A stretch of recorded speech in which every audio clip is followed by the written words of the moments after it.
जय हिंद।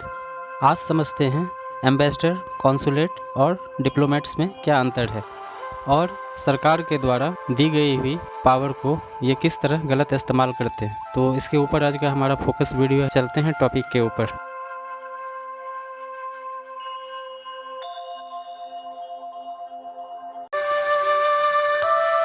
दोस्तों, कुछ महीने पहले आपने सुना होगा कि भारत ने पाकिस्तान से कहा है कि भाई उनके जो उच्चायोग भारत में चल रहे हैं वो अपने डिप्लोमेट्स की संख्या आधी कर ले। और साथ ही भारत ने कहा है कि जो उच्चायुक्त हमारे पाकिस्तान में हैं और उनके साथ जो भी डिप्लोमेट्स हैं इन सभी की संख्या हम भी आधी कर लेंगे। अब आप सोचिए कि यह निर्णय क्यों लिया गया सरकार की तरफ से। यह निर्णय इसलिए लिया गया दोस्तों कि नई दिल्ली में जो पाक के उच्चायुक्त बैठे थे वो आतंकी गतिविधि में संलिप्त पाए गए। सरकार के पास एक पुख्ता सबूत मिला, ये आतंकी गतिविधि में शामिल हैं। भारतीय इंटेलिजेंस ब्यूरो के जो दोस्तों सीक्रेट हैं वो पाकिस्तान के साथ चुपचाप शेयर कर रहे थे और ये इसमें पकड़े जा चुके थे। इस कदम से इन दोनों देशों के बीच काफ़ी खटास भी आई और भारत ने साफ शब्दों में कह दिया राजदूत को।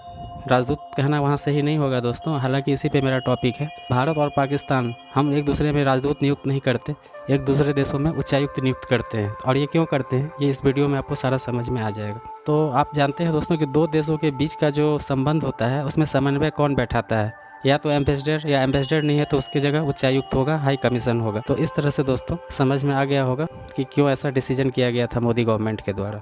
अब एम्बेसडर यानी राजदूत और हाई कमीशन यानी उच्चायुक्त क्या होते हैं इसको भी समझ लेते हैं। दो देशों के बीच के संबंधों को राजदूत बहाल रखते हैं और जहाँ राजदूत नहीं है वहाँ उच्चायुक्त होते हैं। इन दोनों का काम ही है विदेशी रिश्तों को बहाल करना, दोनों में समन्वय बैठा के चलना। लगभग सभी देशों के राजदूत सभी देशों में नियुक्त किए गए हैं।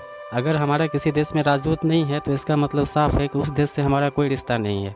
चाइना का राजदूत भूटान में नहीं है, वो सन की राष्ट्र है ना, नॉर्थ कोरिया, किम जोंग, उसका कोई भी राजदूत हमारे भारत में नहीं है। तो मतलब साफ है कि भाई जिसका राजदूत एक दूसरे देश में नहीं है या हाई कमीशन एक दूसरे के देश में नहीं है तो उसका उस दोनों के बीच में समझो कोई रिश्ता ही नहीं है। ये राजदूत ही हैं जो दो देशों के संबंधों को बहाल रखते हैं और कूटनीतिक मामलों पे सॉल्यूशन देते हैं। अब इंटरनेशनल रिलेशन के विवादों पर इन राजदूतों का रोल काफ़ी अहम हो जाता है। राजदूत और उच्चायुक्त यानी एम्बेसडर और हाई कमीशन में क्या अंतर होता है इसको समझना बहुत ज़रूरी है, क्योंकि इस फैक्ट से हर बार यूपीएससी, सीजीएल और पीसीएस में एक दो क्वेश्चन तो हर बार देता है दोस्तों। इसलिए इस फैक्ट को ज़रा ध्यान से समझना कि मैं क्या बता रहा हूँ। दोस्तों, राजदूत और उच्चायुक्त यानी एम्बेसडर और हाई कमीशन, इस दोनों में बेसिक अंतर को समझने के लिए थोड़ा आपको एक टॉपिक को समझना होगा, कॉमनवेल्थ। कुछ लोग तो कॉमनवेल्थ को जानते हैं कि ये एक प्रकार का गेम है जिसमें कुछ लोग देश शामिल है और ये ऑर्गेनाइज होता रहता है, कॉमनवेल्थ गेम। हकीकत में दोस्तों ये गेम तो एक बहाना है।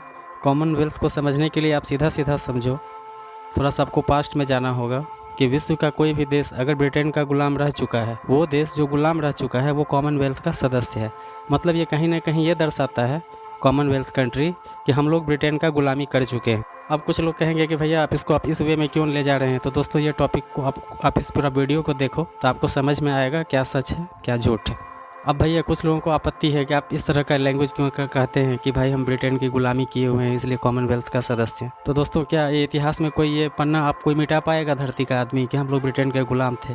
जो सच है सो सच है। ठीक है भैया, अब जिसको बुरा लगता है उसके लिए हम दूसरा शब्द का प्रयोग करते हैं। तो दोस्तों ऐसे समझो कि ब्रिटेन, राजदूत और उच्चायुक्त ये दोनों अलग अलग क्यों रखा गया, इसके पीछे कॉमनवेल्थ है। और कॉमनवेल्थ में वही देश शामिल है दोस्तों जो कभी न कभी ब्रिटेन का कॉलोनी रह चुका है। उम्मीद करते हैं उन दोस्तों को थोड़ा रास आया होगा कॉलोनी बोलने से। चलते हैं टॉपिक पे और समझते हैं ये कॉमनवेल्थ कॉन्सेप्ट था क्या।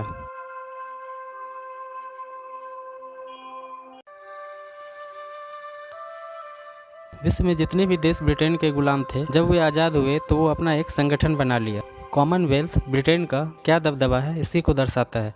यह एक प्रकार से ब्रिटेन की कॉलोनी को दर्शाता है जिसमें आज 54 देश हैं। इस कॉन्सेप्ट को समझने के लिए एक नज़र रूस पे डाल। यह भी पहले यूएसएसआर था यानी union of Soviet socialist Republican, जो सोवियत संघ कहलाता था, जो बाद में टूट गया। 15 भाग में बिखर गया यूएसएसआर, जिसमें उसके 9 देश ने मिलकर अपना एक कॉमनवेल्थ बनाया। इस प्रकार 2 कॉमनवेल्थ देखने को मिलेगा। इस दोनों को समझने में कोई परेशानी न हो इसलिए इन्होंने अपना नाम अलग अलग रख लिया है, जिसमें यूएसएसआर से टूटे देशों ने खुद को कॉमनवेल्थ ऑफ इंडिपेंडेंट स्टेट रखा है यानी CIS, Commonwealth of independent state. ये रसिया से टूटे देशों ने जो बनाया वो अपना नाम रख लिया और ब्रिटेन की कॉलोनी कहलाई कॉमनवेल्थ ऑर्गेनाइजेशन। अब वर्तमान स्थिति को समझिए। दोनों की वर्तमान स्थिति देखें तो कॉमनवेल्थ ऑर्गेनाइजेशन अधिक डेवलप कर चुका है। हर 2 साल पर इनकी आपसी मीटिंग होती है जिसे कॉमनवेल्थ हेड ऑफ गवर्नमेंट के नाम से जानते हैं। चूँकि इसमें अधिकांश देश लोकतंत्र हैं और यहाँ फ्रीडम ऑफ स्पीच को बढ़ावा दिया जाता है। इस प्रकार इन देशों ने अपनी एक सद्भावना बनी रहे, आपस में प्यार मोहब्बत बना रहे, इसलिए कॉमनवेल्थ गेम भी ऑर्गेनाइज करते हैं ये सभी कंट्री। 2010 में भारत में हुआ था ना कॉमनवेल्थ दोस्तों, घोटाला पे घोटाला, घोटाला पे घोटाला, पूरा छर्रा उड़ा के रख दिया था नेताओं ने 2010 में, क्योंकि झड़ी पे झड़ी लगा दी थी दोस्तों, दिवाली कर दिया था पूरा जिंदा दोस्तों। लेकिन आगे चलकर इसकी परिभाषाएं बदल गई थी, कारण कॉमनवेल्थ देशों की संख्या 54 हो गई, परंतु अवधारणा यही थी कि जो कभी न कभी ब्रिटेन के गुलाम रहे, जब वे गुलामी से आज़ाद हुए तब उनके मन में ख्याल आया कि हम सभी की भाषाएं, सभ्यता, लोकतांत्रिक मतों पर विश्वास, फ्रीडम ऑफ स्पीच को बोलबाला हम लोग करते हैं भाई, तो सभी देशों को मिलकर एक ग्रुप बना लिया जिसमें सामूहिक रूप से इन तमाम गतिविधियों, यहाँ तक कि खेल कूद को भी बढ़ावा देने लगे ये लोग। यही अवधारणा कॉमनवेल्थ कहलाती है। हालांकि कई लोग इसे गुलामी की निशानी मानते हैं, यह भी गलत नहीं होगा। कौन मिटा देगा? मैं फिर कहता हूँ, कौन मिटा सकता है कि हम लोग गुलाम नहीं थे? ठीक है, बताने वाले इसे ब्रिटेन की कॉलोनी कहते हैं। कॉलोनी क्या होता है भैया? ब्रिटेन का हम कॉलोनी है, सीधा सीधा है, ब्रिटेन के हम गुलाम थे, गुलाम हैं, रहे थे। अब उसको आज हम लोग बोलते हैं ब्रिटेन के कॉलोनी थे, तो चलो ये भी अच्छा बात है, मैं नहीं जाना इस विवाद में। यह एक मानसिकता तो आज भी बनी हुई है दोस्तों। अब इन कॉमनवेल्थ देशों को अगर देखेंगे तो कुछ अपवाद भी आपको मिलेंगे, जैसे अमेरिका भी ब्रिटेन का गुलामी कर चुका था, पर इसने कहा कि भाई हम ये सब कॉमनवेल्थ नहीं जानते हैं, वो शामिल ही नहीं हुआ इस कॉमनवेल्थ में। दूसरा देख लीजिए सूडान को, वह पुर्तगाल का गुलाम था, ब्रिटेन का गुलाम कभी नहीं रहा था सूडान, वो गुलाम था, हमेशा रहा पुर्तगाल का, लेकिन फिर भी वो आके कॉमनवेल्थ का सदस्यता ले लिया, मतलब दायरा बढ़ता जा रहा था। अब एग्जाम्पल के तौर पे आप देखेंगे गाम्बिया और मालदीव, ये दोनों कंट्री जो थे वो ब्रिटेन के गुलाम रहे थे। कॉमनवेल्थ के जिस ग्रुप में स्वेच्छा से वो शामिल हुए थे वो बाहर भी निकल गए, बाद में फिर से उसने उसको खुद में शामिल कर लिया, इसके पीछे अलग कहानी। कॉमनवेल्थ के जो 54 देश हैं उनमें भी अब 2 ग्रुप है। इनके 16 देश का एक ग्रुप है जिसे कॉमनवेल्थ रिलिम कहते हैं। ये वो देश हैं जो आज भी यही मानते हैं, देखो दोस्तों, आज भी ये लोग यही मानते हैं जो इंग्लैंड की जो महारानी एलिजाबेथ द्वितीय थी वही उनकी महारानी है। तो इस मान्यता में जिनको विश्वास, ऐसे 16 देश अपना अलग गुट बना लिया इस कॉमनवेल्थ ऑर्गेनाइजेशन में भी। तो इससे साफ हो गया कॉमनवेल्थ रिलिम। ये वो देश हैं जो आज तक यही मानते हैं कि इंग्लैंड की महारानी एलिजाबेथ द्वितीय आज वो हमारी भी महारानी है। जिनको इन पे विश्वास था वो लोग अपना मिलके बोले कि चलो भाई हम लोग तो एक ही विश्वास को मानने वाले लोग हैं, तो उन्होंने अपना रिलिम बना लिया। भले उनको हम पावर नहीं दिए हैं पर उनको रिस्पेक्ट महारानी की तरह ही मिलेगा, ऐसा कई कंट्री का उसमें कहना था। ऑस्ट्रेलिया को देखो, बीपीएससी शायद 2013 या 14 में पूछा था दोस्तों, अभी याद नहीं आ रहा है। बीपीएससी में आया था ये क्वेश्चन दोस्तों, बिहार पब्लिक सर्विस कमीशन में, कि ऑस्ट्रेलिया की महारानी कौन है। सब लोग सोचने लगा ऑस्ट्रेलिया का कौन होगा, ऑस्ट्रेलिया का कौन होगा। तो दोस्तों ऑस्ट्रेलिया की महारानी भी यही एलिजाबेथ द्वितीय है। ऑस्ट्रेलिया में भी उन लोगों का शासन रहेगा तो धर्म परिवर्तन होगा, और धर्म परिवर्तन होगा तो उसका खुदा, गॉड, ये सब भी उसी का हो ही जाएगा। ये सब तो भारत का पुराना इतिहास है दोस्तों। आज देख लो झारखंड में क्रिश्चियन कहाँ से आए, पूरे झारखंड में इतने क्रिश्चियन भरे हुए हैं। बेसिकली सब वहाँ के ट्राइबल हैं, लेकिन ईसा मसीह और जीसस करते हैं। ये सब कहानी एक अलग मुद्दा है। एलिजाबेथ द्वितीय को मानने वाले 16 देश ने अपना अलग ग्रुप बना लिया। आप देखेंगे कभी कभी मैप पर अलग अलग कलर से इसको दिखाएगा। आपको बता दूं कि कनाडा की महारानी भी यही एलिजाबेथ सेकेंड है। बताओ, नॉर्थ अमेरिका, कनाडा, वहाँ पे भी इसी एलिजाबेथ सेकंड को मानने वाले लोग हैं। बाकी के बच्चे देश नहीं मानते हैं कि ये एलिजाबेथ हमारी महारानी है। यही 2 गुट था दोस्तों, एक महारानी को मानने वाला, एक महारानी को नहीं मानने वाला। कॉमनवेल्थ में ये 2 फाड़ यहाँ भी है। यहाँ तो सब रोल प्ले करने के लिए हमारे देश में हमारे राष्ट्रपति जी बैठे हुए हैं कुर्सी राउंड चेयर पे, घुमा घुमा के रिवाज करते रहते हैं, सिग्नेचर करते रहते हैं घूम घूम के। कुल मिलाकर महारानी को माने या नहीं माने, सभी कॉमनवेल्थ के देश ही कहलाते हैं। अब आते हैं टॉपिक पर दोस्तों। कॉमनवेल्थ के कोई भी अधिकारी अगर दूसरे देश में नियुक्त होगा, मतलब कॉमनवेल्थ का जो भी सदस्य देश है आज, अगर आप उसको किसी विदेशी ऑफिशियल कार्यों के लिए आप उसको नियुक्त करते हैं, डिप्लॉय करते हैं, तो आप उसको राजदूत नहीं कह पाएंगे, एम्बेसडर नहीं कह पाएंगे। आप अगर ब्रिटेन के गुलाम रहे हैं तो आप राजदूत नहीं रख पाएंगे। आप जिस लोगों को नियुक्त करेंगे, डिप्लॉय करेंगे, वो कहलाएंगे हाई कमीशन, उच्चायुक्त। अब देखो, अब जो कभी ब्रिटेन का गुलाम नहीं रहा उसी न ठोक के कहता है कि ये देखिए मेरा एम्बेसडर है, हम भेज रहे हैं, नियुक्त कर रहे हैं, ये मेरा एम्बेसडर हुआ आज से आपके देश में। लेकिन हम लोग ऐसा नहीं कर सकते। हम लोग उसके साथ जरूर कर सकते हैं जिसके हम गुलाम नहीं है, वहाँ एम्बेसडर डिप्लॉय करते हैं। लेकिन अब जिसके गुलाम है भैया, वहाँ पे हमारा एम्बेसडर नहीं है, उसको हम लोग कहेंगे हाई कमीशन। आप उदाहरण के तौर पर देखिए, भारत का कोई अधिकारी ऑस्ट्रेलिया में नियुक्त होगा तो वह भारत का उच्चायुक्त कहलाता है, हाई कमीशन कहलाएगा। और ऑस्ट्रेलिया का जो अधिकारी भारत में आए उसे हम ऑस्ट्रेलिया का हाई कमीशन कहेंगे, ऑस्ट्रेलिया का उच्चायुक्त। लेकिन यही ऑस्ट्रेलिया के अधिकारी अगर चाइना में बैठेंगे तो उसे ऑस्ट्रेलिया का हाई कमीशन है तो हाई कमीशन तो कहेंगे। पर जब वही चाइना ऑस्ट्रेलिया में अपने अधिकारी को नियुक्त करेगा तो वो कहेगा कि ये मेरा एम्बेसडर है। गुलामी तुम किए हुए हो, हाई कमीशन तुम समझो, मेरा तो एम्बेसडर है, यानी राजदूत हैं। क्योंकि भाई चाइना कभी ब्रिटेन का गुलामी तो किया ही नहीं था, तो वो क्यों हाई कमीशन करेगा? वो बोलेगा सीधा मेरा राजदूत। तब साफ हो गया कि जो देश कभी न कभी ब्रिटेन की गुलामी कर रखे हैं वो हाई कमीशन ही कहलाएंगे, न कि एम्बेसडर रख पाएंगे। भारत पाक दोनों ही गुलाम रह चुका है दोस्तों। आगे पीछे आजाद हुआ था तो, लेकिन गुलाम के समय में तो हम लोग साथ में थे। इसलिए देखेंगे ना आप, अपने अपने देशों में हम लोग राजदूत नहीं, उच्चायुक्त उच्चायुक्त रखते हैं। पाकिस्तान में हमारा उच्चायुक्त है, उसी तरह पाकिस्तान का भारत में उच्चायुक्त है। यहाँ पे कोई एम्बेसडर वाला फॉर्मूला नहीं। तो यह सब अमेरिका। अब यहाँ पे अमेरिका की बात करें तो गुलामी तो वो भी किया था ब्रिटेन का। अब रिफ्यूज कर गया कि भाई हम कॉमनवेल्थ का सदस्यता नहीं लेंगे। इसलिए अमेरिका के अधिकारी भारत में बैठते हैं तो शान से कहते हैं ये मेरा राजदूत है। अब ये राजदूत पर भी आपको थोड़ी देर में पता चलेगा कि कितना बड़ा मिसयूज हुआ है पावर का। बहुत बड़ा मुद्दा बना था दोस्त। ना आप चैनल में पढ़े होंगे, ना पेपर में पढ़े होंगे, ना आपको कोई भी यूट्यूबर बताएगा। कैसे आपके नज़र के सामने से इतना बड़ा हादसा निकल गया और आपको पता नहीं चला। बने रहिए इस वीडियो के साथ। लास्ट में मैं आपको 3 बड़ा ही इंटरेस्टिंग फैक्ट बताऊंगा दोस्तों। ये तो क्लियर हो गया दोस्तों कि अमेरिका का हमारे यहाँ राजदूत होता है, लेकिन हम चूँकि कॉमनवेल्थ के सदस्य हैं तो इसलिए हम अमेरिका में राजदूत नहीं रखते हैं। वहाँ हमारा हाई कमीशन होता है। इसलिए इस फॉर्मूला में कॉमनवेल्थ की सदस्यता है, सदस्यता की मुख्य भूमिका रहती है दोस्तों, ये डिफाइन करने में कि कौन कहाँ पे हमारा राजदूत है और कहाँ पे हमारा हाई कमीशन है। सीधा समझ जाओ कि कौन कौन ब्रिटेन का कॉलोनी रह चुका है, वही सब चक्कर है ये। अब शुरुआत से ही इसको जरा एक बार समझिए कि ब्रिटेन अब आप बताइए कि ब्रिटेन का भारत में अगर कोई बैठेगा तो उसको हम क्या कहेंगे, उस अधिकारी को। कॉमनवेल्थ का मुखिया तो वही है, तो वो भी हाई कमीशन ही कहलाएगा। दूसरी बात को समझते हैं, जिस जगह पर उच्चायुक्त बैठता है यानी हाई कमीशन बैठता है वो ऑफिस हाई कमीशन कहलाता है, और जहाँ पे राजदूत बैठता है उस ऑफिस को हम लोग एम्बेसी कहते हैं। यह ऑफिस राजधानी में बनाई जाती है। हमारे देश के सभी ऑफिस दिल्ली में बने हुए हैं, सब दिल्ली में बने हुए हैं। अब वो आपको पता करना होगा कि वो जो जिस कंट्री का वहाँ एम्बेसी है वो एम्बेसी है या हाई कमीशन है, वो पता करना होगा। वर्तमान में देश में बढ़ती जनसंख्या और समस्या के हेतु आप दोस्तों देखते हैं ना दोस्तों कि जैसे भारत का महानगर कोलकाता, मद्रास, मुंबई, बेंगलोर, ये सब में भी उसका ब्रांच खोल दिया गया है। पब्लिक को आसानी हो। लोग घूमने आते हैं टूरिस्ट वीजा लेके, किसी का वीजा खत्म हो जाता है, किसी का पासपोर्ट में प्रॉब्लम आ जाता है, तो ये सब छोटा ब्रांच के तौर पर बड़े बड़े शहरों में इन्होंने खोल दिया है ऑफिस। और इसी ऑफिस को हम लोग कॉन्सुलेट कहते हैं। मतलब मेन ऑफिस तो हो गया राजधानी में, और उसका जो ब्रांच ऑफिस होगा ये कॉन्सुलेट कहलाएगा। और ये कॉन्सुलेट जो शब्द है दोस्तों, इसमें कॉमनवेल्थ वाला फॉर्मूला नहीं लगता। दिल्ली में या हाई कमीशन है या एम्बेसी है, लेकिन उसका ब्रांच जहाँ भी होगा वो कॉन्सुलेट कहलाएगा। तो हम समझते हैं दोस्तों कॉन्सुलेट क्या है, ये आपको समझ में आ गया होगा। अब आगे बढ़ते हैं डिप्लोमेट्स की ओर। डिप्लोमेट किसको कहेंगे, तो बहुत इंपॉर्टेंट टॉपिक है, बने रहिए टॉपिक पे।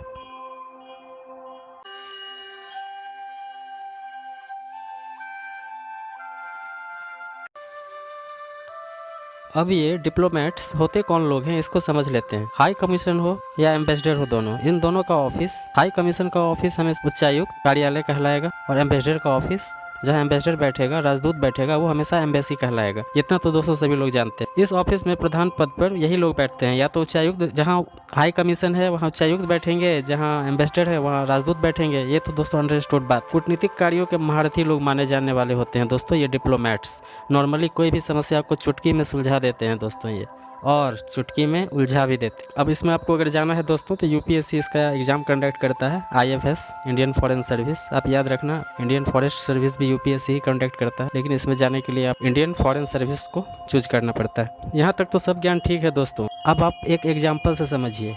मान लो, यहाँ पर सिर्फ मान लेते हैं देश की आज चाइना का राजदूत हमारे देश में बैठा हुआ है, हमारे एम्बेसी में दिल्ली में, और बड़े बड़े सिटी में उसके चाइना के कॉन्सुलेट बैठे हुए होंगे। अभी तो देख रहे हो आप चाइना से तनाव चल रहा है।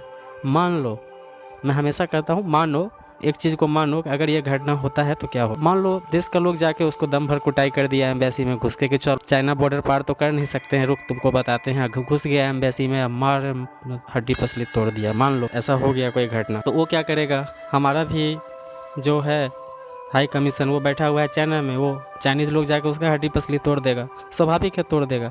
अब इसको समझते हैं कि वियना समझौता के तहत इस डिप्लोमेट्स को क्या क्या पावर मिला हुआ है दोस्तों। बहुत पावर मिला हुआ है, और उतना ही भयंकर मिसयूज भी हो चुका है दोस्तों। आप लोग को ये न्यूज़ पता नहीं होगा, बने रहिए, कुछ मिनट का बच गया है बीट, समझ में आ जाएगा दोस्तों। आपको तो पता है दोस्तों प्रथम वर्ल्ड वार में क्यों हुआ था दोस्तों। ऑस्ट्रिया के राजकुमार की हत्या हुई थी, प्रथम वर्ल्ड वार शुरू हो गया था, और उसी में वियना की संधि के तहत कई सारे अधिकार की बातें की गई थी, कई नए कानून बनाए गए थे दोस्त विश्व के अन्य देशों को लेकर। इसी में एक वियना समझौता बहुत इंपॉर्टेंट है दोस्तों, आप समझना। वियना कन्वेंशन के तहत दोस्तों कोई भी देश किसी भी देश के राजदूत या उच्चायुक्त को गिरफ्तार तक भी नहीं कर सकती है दोस्तों।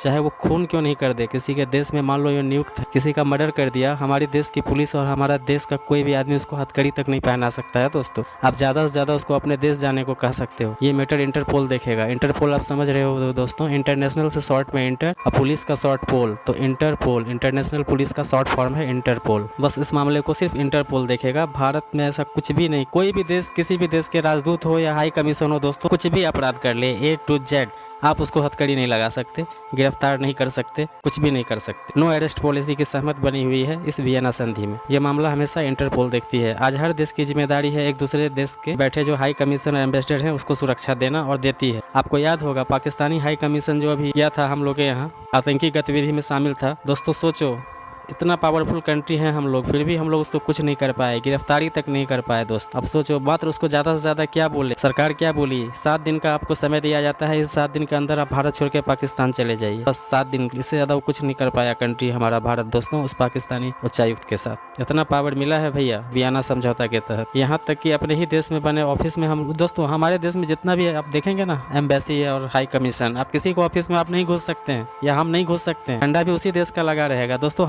हमारा तो छोड़ो, हमारे देश के प्रधानमंत्री और राष्ट्रपति भी उसमें नहीं घुस सकते हैं तब तक जब तक वो लिखित रूप में इसकी अनुमति नहीं देता है एम्बेसी या उच्चायुक्त कि ठीक है आप आइए हमसे मिलिए, आपको हम मिलने की परमिशन देते हैं। दोस्तों सोचो कितना हाई पावर लेके ये लोग बैठे हुए हैं, इतनी गरिमा है इनकी दोस्तों, लेकिन इसका मिसयूज कैसे होता है भैया वो भी आप देखते रहिए। वियना कन्वेंशन के तहत इस समझौते में यह फैसला हुआ था, सभी देशों ने राजदूतों की सुरक्षा कैसे की जाए पर फैसला लिया और कई सारे नियम कानून बनाए दोस्तों। एक एग्जाम्पल से इसको समझिए, इन महानुभाव के पावरों को समझिए। आपने इनका नाम सुना होगा दोस्तों, जूलियन असांजे। इसने विकीलीक्स के वेबसाइट पर खुलासा कर दिया, उजागर कर दिया कि कैसे अमेरिका ने इराक पे हमला करके वहाँ के लोगों को सताया था, अत्याचार किया था, कैसे उसके साथ, मतलब समझो दोस्तों इस भाषा का इस्तेमाल नहीं कर सकते, बहुत बुरा आरोप लगाया था इस जूलियन असांजे, कई अमानवीय कार्य किया था, खुलेआम विकीलीक्स को बताया दोस्तों कि क्या क्या किया है। अब अमेरिका बौखला कर इसको पकड़ने के लिए पीछे पड़ गया दोस्तों। जूलियन असांजे से भी एक गलती हो गई थी उसके ऊपर, किस कारण से दोस्तों, लंदन में रहते एक रेप का भी उस पर इल्जाम लग चुका था उसके ऊपर इसी समय। इसे लंदन की पुलिस उसको भी ढूंढने में लगी थी और इसे अमेरिका भी दबोचने पे जुटा हुआ था दोस्तों। अब अब आप समझिए एक क्या पावर होता है एक डिप्लोमेट्स का, एक हाई कमीशन का दोस्तों। इसने क्या किया, जूलियन असांजे ने सब विकीलीक्स में खुलासा करके और भाग गया लंदन। लंदन का तो नियम है दोस्तों, वो तब तक किसी अपराधी को आपको नहीं देता है किसी भी देश को जब तक वो खुद का उस देश का इंग्लैंड का कानून नहीं तोड़ेगा, उसका साथ कुछ वहाँ पे या कुछ अनाप शनाप गलत हरकत नहीं करेगा, तब तक आपको कोई देगा नहीं। आप देखते हैं ना यहाँ से जो भगौड़ा भागता है सबका सीधा सब लंदन पहुँच जाता है इंग्लैंड।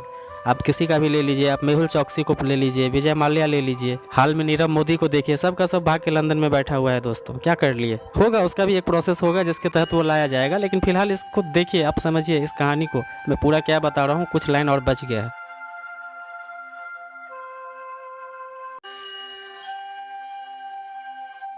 जूलियन असांजे पर चूंकि ये लंदन में रहे थे और वहीं की महिला ने इस पे कुछ आरोप लगाया था दोस्तों, तो उसको तो लंदन पुलिस खोज ही रही थी। अब वो भागे तो कहाँ भागे, तब उसे अचानक पावर का ख्याल आया दोस्तों, जो वियना समझौता को मिला था किसी भी डिप्लोमेट्स को, वह इक्वाडोर दोस्तों, उन्होंने चुना इक्वाडोर का दूतावास। इक्वाडोर एक देश है दोस्तों जिसका दूतावास है लंदन में। उन्होंने सारे दूतावास को छोड़ के इक्वाडोर को चुना, क्योंकि इक्वाडोर को अमेरिका से पटता नहीं है दोस्तों, वो कभी जमता नहीं है। वो इक्वाडोर के दूतावास में घुस गया और वहाँ के अधिकारियों को अपने दबदबा और धन बल का लालच देके दोस्तों मिला लिया। लंदन की पुलिस को वहाँ घुसने मत देना। अब बेटा घुस गया ये दूतावास में, इक्वाडोर के दूतावास में। अब भले लंदन उनका देश है, उस पुलिस वालों का, पुलिस उनकी है, लेकिन इक्वाडोर तो अलग देश है, वहाँ उसका दूतावास है, बिना परमिशन का कौन जाएगा। और वियना समझौता तो इसको अलग से भयंकर पावर दे रखा है। इक्वाडोर ने भी क्या किया दोस्तों कि अमेरिका से उसका जमता नहीं था, इन्होंने भी शरण दे दिया। 2012 ईस्वी से दोस्तों 2019 आ गया, ये बंदा जूलियन असांजे इंग्लैंड में इक्वाडोर देश के दूतावासों में ही घूमता रहता था, खाता पीता रहता था, मस्त जिंदगी जी रहा था दोस्तों। इतना ही नहीं दोस्तों, वो अपने कमरे की खिड़कियों पे खुलेआम आता था और मीडिया को इंटरव्यू भी देता था और चला जाता था। नीचे लंदन की पुलिस खड़ी होती थी पर उसे गिरफ्तार नहीं कर सकती थी दोस्तों। इतना बड़ा पावर मिला हुआ है दोस्तों किसी डिप्लोमेट वियना संधि के तहत। फिर अमेरिका ने इंटरपोल द्वारा एक अरेस्ट वारंट जारी करवाया 2019 में। ये बंदा जूलियन असांजे उसको भी फॉलो नहीं किया, तब जाकर लंदन पुलिस इक्वाडोर देश को बोला कि भैया अब आप भी घेरे में आ जाइए बहुत। तब इक्वाडोर डर गया दोस्तों और कहा गया भैया बहुत हो गया इसका नाटक, ले जाइए इसको पकड़ के मेरे दूतावास से। तब दोस्तों ये गिरफ्त में आया और तब से वो जेल में। तो मतलब साफ है दोस्तों कि इंग्लैंड जैसा बड़ा देश इक्वाडोर जैसा छोटे देश का कुछ नहीं बिगाड़ सकता था। अब दोस्तों यहाँ पे जब इंटरपोल की बात चली है तो हम एक चीज़ और समझ लेते हैं। आपने अक्सर सुना होगा रेड कॉर्नर नोटिस। क्या होता है रेड कॉर्नर नोटिस? दोस्तों इंटरपोल का अपना एक वेबसाइट है जिससे सभी और वहाँ की होम मिनिस्ट्री जुड़ी हुई रहती है। जितने भी सिक्योरिटी ऑफिसर हैं वो तमाम इस पर वॉचफुल होते हैं। तो इसी में दोस्तों जब इसके वेबसाइट को देखेंगे तो सबसे ऊपर अपर राइट कॉर्नर पे आप देखेंगे एक रेड आइकन होगा दोस्तों। इस पर ये जारी करता है रेड कॉर्नर नोटिस कि भाई कौन कौन भगौड़ा है। मतलब वो जारी कर देता है, उस पर अपलोड कर देता है कि देखो ये भगौड़ा है, उसका ये फोटो है, ये डिटेल है, ये खतियान है। मतलब A to Z जो जानकारी सरकार के पास होती है यहाँ डाल दिया जाता है। ये सभी देशों को रिफ्लेक्ट करता है। ये भगौड़ा घोषित कर दिया है इंटरपोल, इससे सावधान। और उसी के बगल में आप देखोगे कि येलो आइकन है, उसको हम लोग बोलते हैं येलो कॉर्नर नोटिस, जो गुमशुदा पर्यटकों के लिए जारी किया जाता है। कोई खो गया है, सपोज करो हम यहाँ से अमेरिका गए, अमेरिका में खो गए, हमको कुछ पता ही नहीं चला और मेरे घर वालों को कोई संपर्क भी नहीं हो रहा है, ना मेरे पास कुछ बचा। सपोज करो मैं हम कहीं खो गया, मेरे पास ना मोबाइल है ना कुछ। आपके घर वाला लोग कंप्लेन करेंगे दोस्तों। इसके बाद वो चला सरकार के थ्रू जाता है इंटरपोल के पास और इंटरपोल यहाँ पे येलो कॉर्नर नोटिस जारी करती है कि देखो भैया ये आदमी खो गया है, इसका ये फेस है और यही इसका पता ठिकाना है। तो इस तरह से दोस्तों येलो कॉर्नर नोटिस और रेड कॉर्नर नोटिस यही है इंटरपोल के वेबसाइट। चलते हैं दोस्तों एम्बेसी के मिले पावर का दुरुपयोग के ऊपर। यही हमारा थंबनेल भी था दोस्तों। इसमें इटली भी शामिल है। लगभग 2012 की एक घटना है दोस्तों। इटली का हम लोग दोस्तों केरल में कुछ हमारे गरीब मछुआरे मछली मार रहे थे। तभी क्या हुआ, समुद्र में वहाँ से इटली की नौसैनिक जहाज गुजर रही। अब भैया मछुआरा तो वहाँ पे झुंड में झुंड जाता है लकड़ी का नाव लेकर। दोस्तों क्या हुआ, वहाँ पे तो समुद्र है भैया, थोड़ा आगे पीछे तो नाव हो ही जाता है। थोड़ा सा उसके नाव के नजदीक चला गया, जो इटली का जहाँ से नेवल शिप गुजर रहा था केरल के पास से, तो मछुआरा का नाव चला गया थोड़ा सा नजदीक। उन गधों पागलों ने क्या किया दोस्तों, अंधाधुंध फायरिंग कर दिया कि नहीं, उनको लगा कि ये मुझे लूटने आ रहे हैं। दोस्तों धड़ाधड़ फायरिंग कर दिया, गिर गया वहाँ पे मुंडी। ऑन स्पॉट मछुआरों की मौत हो गई दोस्तों। अब ये तो पूरा विवाद हो गया भाई। अब आप ही समझिए दोस्तों, आप बताओ कि कोई लकड़ी का नाव लेके कोई किसी के देश का नेवल शिप को लूटने जाएगा दोस्त। खैर जो भी है, अब भारत की पुलिस इनको अरेस्ट कर ली। भारत में ले इनको सुप्रीम कोर्ट में इनके ऊपर मुकदमा दायर कर दिया गया। अब इन लोगों ने दिमाग लगाया, दिमाग तो क्या लगाया दोस्तों वो अभी नहीं, आपको बाद में पता चलेगा। हालांकि कुछ गलती सुप्रीम कोर्ट से भी यहाँ हुई थी। अब ये कोई माने या नहीं माने कि जब सब कुछ क्लियर था तो आप किस आधार पर किसको बेल। तो दोस्तों मुद्दा पे चलते हैं। अब समझिए इटली का राजदूत किस प्रकार यहाँ पावर का दुरुपयोग कर दिया। इस मछुआरों को जो शूट किया था, ये 2 आदमी पर केस चल रहा है। तो भारत का लंबा न्याय प्रक्रिया होता है। अब ये बात समझ रहा था इटली का जो राजदूत था, जो एम्बेसडर था, आके सुप्रीम कोर्ट से कहा कि भैया एक काम कीजिए, अभी इन दोनों सैनिकों को छोड़ दीजिए, अब इनको अपना देश वापस भेज दीजिए। हमारे देश में क्रिसमस का त्यौहार है, ये लोग क्रिसमस का त्यौहार मना लेगा, फिर हम इसको बुला लेंगे, ये आ जाएगा, फिर आप अपनी कार्यवाही शुरू कर लीजिएगा कोर्ट में, आपको क्या करना है, क्या सजा देना है। दोस्तों तो नियम के मुताबिक क्या किया सुप्रीम कोर्ट, इसका मुचलका भराया। तो सारा पैसा भर दिया वहीं इटली का राजदूत। और एक जमानत लेने वाला चाहिए ना, कि मान लो अगर वो भाग गया, नहीं गया तो किसको पकड़ेगा। दोस्तों खुद यही एम्बेसडर ने उसका जमानत भी ले लिया, उस दोनों नेवल अफसर जिसने गोली चलाई थी मछुआरे लोगों के ऊपर। 2012 में मुचलका भराया गया और जमानत पर खुद इटली के राजदूत ही लिए उन दोनों का। भाई ये भाग जाएंगे तो भाई कौन किसको कौन पकड़ेगा, कोर्ट किसको पकड़ेगा, पकड़ता है इसी एम्बेसडर को, भाई तुम ही जमानत लिया था। अब ये दोनों इटली चले गए, एक्समस मना भी लिए और उसके बाद कहते हैं हम अब नहीं आएंगे भारत। वहाँ जाकर कहता है अब हम नहीं आएंगे। अब सुप्रीम कोर्ट का तो दोस्तों हवाई उड़ गया, उसने पकड़ा राजदूत को, कहा कि भैया तुम ही जमानत लिए हो, क्या हो रहा है ये। आपने कहा था ना कि ये हम पे विश्वास कीजिए, हम यहाँ हैं, नहीं आएगा तो हमको गिरफ्तार कर लीजिएगा। अब आप आइए कोर्ट, अब आप पे मामला चलेगा, फिर देखेंगे क्या होगा। राजदूत जो था वो क्या जवाब दिया हमारे न्यायाधीश को, सुप्रीम कोर्ट को। उसने कहा कि भैया न्यायमूर्ति सर, आप वियना का समझौता आपको नहीं पता है, आप भूल गए 1961 में क्या समझौता हुआ था। कोई भी आपका पुलिस, कोई भी आपका कानून हम पे हथकड़ी नहीं लगा सकता है, हमको अरेस्ट नहीं कर सकता है, भूल गए कानून, वियना समझौता। देखो दोस्तों ये भगा भी लिया, कोठी को उल्टा कह रहा है वियना समझौता भूल गए, इसके तहत आप हमको कोई अरेस्ट नहीं कर सकता है। दोनों एक तो चोरी ऊपर से सीना जो, हालांकि गलती तो उसने दोस्तों सुप्रीम कोर्ट का भी था कि जब ऐसा वियना समझौता में था तो किस आधार पे आप उसको जमानत दिए थे, वो भी दूसरे कंट्री के लोगों। भारत में उसमें कांग्रेस की सरकार थी दोस्तों, बहुत छीछा लेदर हुआ था। विपक्ष को तो मुद्दा चाहिए दोस्तों, सच्चाई जो भी रहा हो, लेकिन बहुत बहुत बहुत बवेला मचा था इस मैटर पे। तब जाके दोस्तों भारत क्या किया था, अन्य यूरोपियन कंट्री के लीडर के बीच गया दोस्तों, काफी सारा प्रेशर बनाया, दबाव बनाया कि भाई ये तो विश्वासघात है, विश्वासघात का हनन है दोस्तों। तब जाके वहाँ के तब वो थोड़ा सा प्रेशर में आया, तब जाकर उसको यहाँ लाया गया दोस्तों। इटली का विदेश मंत्री को भी इस्तीफा देना पड़ गया था इस केस के अंदर। जाकर यहाँ पर उसको लाया गया, फिर से मुकदमा चलाया, फिर क्या करता है दोस्तों, भगा दिया सबको लिपापोती करके, इस फाइल को बंद कर दिया गया, किसी को कुछ नहीं पता है। लेकिन अब बात को समझो दोस्तों, क्या पावर का मिसयूज करता है ये लोग। राजदूतों पर एक घटना दोस्तों 2014 में आप लोगों को याद होगा, भारत में चुनावी माहौल चल रहा था। हमारी उच्चायुक्त थी अमेरिका में देवयानी खोबरागढ़े। अब इस देवयानी खोबरागढ़े पे इनके जो घर में नौकर काम करते थे, उन्होंने इसके ऊपर केस कर दिया कि भैया ये हमको तनख्वाह कम देती है, काम ज़्यादा ले रही है, तनख्वाह कम दे रही है। अमेरिका का जो कानून है मिनिमम श्रमिक मजदूरी जो है दोस्तों, उसके एक्ट के तहत वो वहाँ पे पुलिस में रिपोर्ट कर दिया। पुलिस क्या किया दोस्तों, इनको आया, ये भी नहीं देखा कि उच्चायुक्त है कि राजदूत है, इनको आया और टांग के ले गया सीधा अरेस्ट करके थाना। भयंकर बवाल मच गया दोस्तों कि भाई आप वियना समझौता है या मजाक है, सब देश सब मजाक कर रहा है दोस्तों।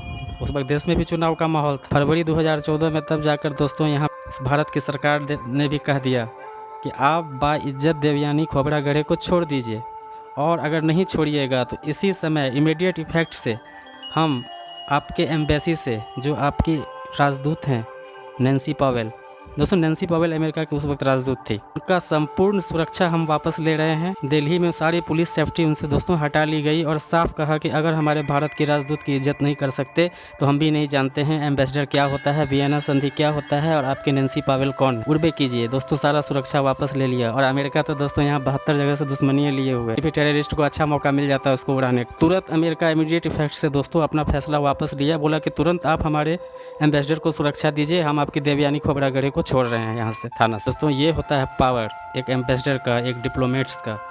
तुरंत अमेरिका झुका कि भैया आप मेरे एम्बेसडर को सुरक्षा दीजिए, हम भी आपके देवयानी खोबरागढ़े को छोड़ देते हैं। ये होता है दोस्तों पावर। तो वियना समझौता की चर्चा किए हैं, तो एक छोटा सा टॉपिक लास्ट में है। वियना समझौते में ही ये कहा गया था कि किसी भी देश में किसी भी अन्य देश के लोगों अवांछित कार्यों में पकड़ा जाता है तो उसे कानूनी लड़ाई लड़ने के लिए उसे वकील दी जाएगी, नामी गिरामी वकील दी जाएगी, सरकारी वकील दी जाएगी, ताकि कुलभूषण यादव, आपको याद होगा ना कुलभूषण यादव केस में क्या किया था पाकिस्तान, ना इसको वकील दिया ना कुछ दिया, अनाप शनाप दलील देके वन साइडेड डिसीजन कर दिया कि भैया अब इसको हम फांसी देंगे। ऐसे कैसे फांसी दीजिएगा। वियना समझौता आ गया दोस्तों, तुरंत भारत की सरकार इंटरनेशनल कोर्ट में कह दिया यह मामला वियना समझौते का उल्लंघन है सरासर, फिर इसका आगे भी इफेक्ट पड़ेगा, फिर कोई ना कहे हमें भी। इतना प्रेशर क्रिएट कर दिया कि दोस्तों पागल हो गया है पाकिस्तान। छोड़ अभी कुलभूषण यादव का मैटर ही ठंडा हो गया है दोस्तों, और भारत तो दोस्तों इतना अभी पावरफुल हो चुका है, तो इतना दबदबा भी विश्व में है दोस्तों कि वो कुलभूषण यादव का केस के लिए तो हमें नहीं लगता है कि सब कुछ अच्छा से निपट जाएगा दोस्तों, पाकिस्तान की दादागिरी चलेगी नहीं। तो इस तरह से दोस्तों यही था हमारा आज का टॉपिक। थैंक यू, जय हिंद।